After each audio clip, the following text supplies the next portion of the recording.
Josh Brown is here from Ritholtz Wealth Management. He's the CEO, of course, the co-founder, CNBC contributor. Also with us, Mike Santoli and Kate Rooney, who's been following the story for us all day and has some new news for us, which is why I'll get to you first, Kate.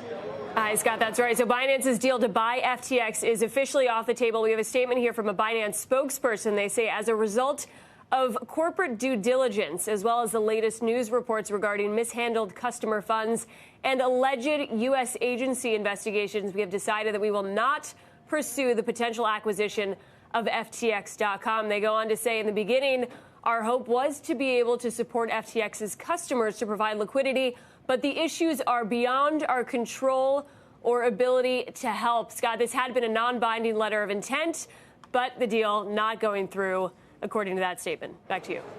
All right, that's Kate Rooney with the latest. And stay with us, if you will. I mentioned I do have Josh Brown and Mike Santoli standing by as well. We're all trying to sort of get to the bottom of all of this, and I've got some new information on the losses investors may be looking at now. I've been asking around to see who's most on the hook here. In terms of a number, I'm told by sources we could be looking at somewhere near $2 billion or so. Cash that was invested by major venture firms over the past couple of years, well-known firms like Sequoia and Paradigm, Lightspeed, Tiger, and Insight, who all invested at valuations ranging from $16 billion to $32 billion. Now, on a mark-to-market basis, we could be talking about a markdown of $3 to $3.5 billion if those investments do in fact go to zero. Now, some of you might say, well, how can it only be $2 billion in cash losses if the valuation of FTX was $32 billion? Well, because the company actually only raised a small amount of money relative to its market cap due to its early profitability and the fact that Sam Bankman-Fried owned the majority of the company himself. Over $20 billion of the losses fall on him. Of note, other investors, according to a document I've seen, are names like BlackRock, the Ontario Teachers Pension Fund, and SoftBank. So I think we're all, Mike, trying to get to the bottom of all of this.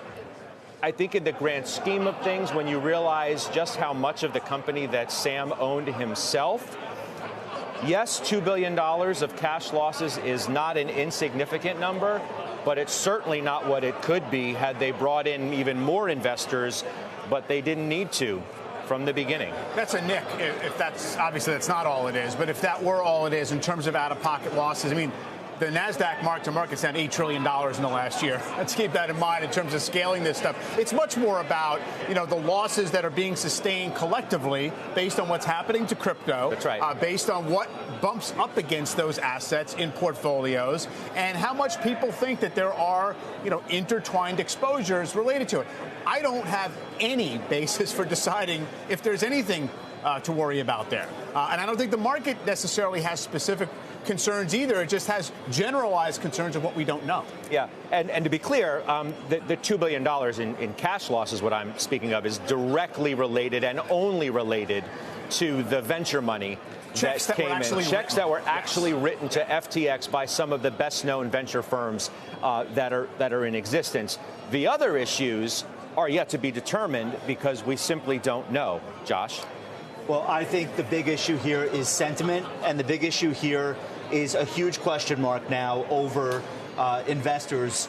If these guys didn't know what was going on here, then who can you really trust? Think about these names. These are the proverbial smartest people in the room. This is Tiger Global. This is Izzy Englander, Ribbit Capital, Temasek, Van Eck, Ontario Teachers Pension Fund, Sequoia, Circle. These are supposed to be the people that have things figured out.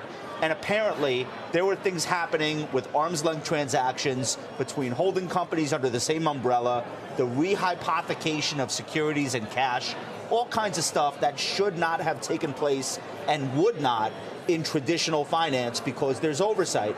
So I think if you're looking at this, here, let me give you an example, collateral damage, Robinhood.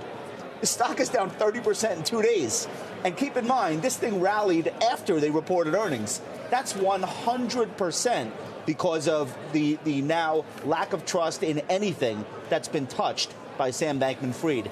How many other stories are there like that out there, and how many more can we sustain, given, as Mike referenced, the already enormous losses of this year, which, by the way, are way bigger than the losses sustained during the dot-com crash from 2000 to 2002?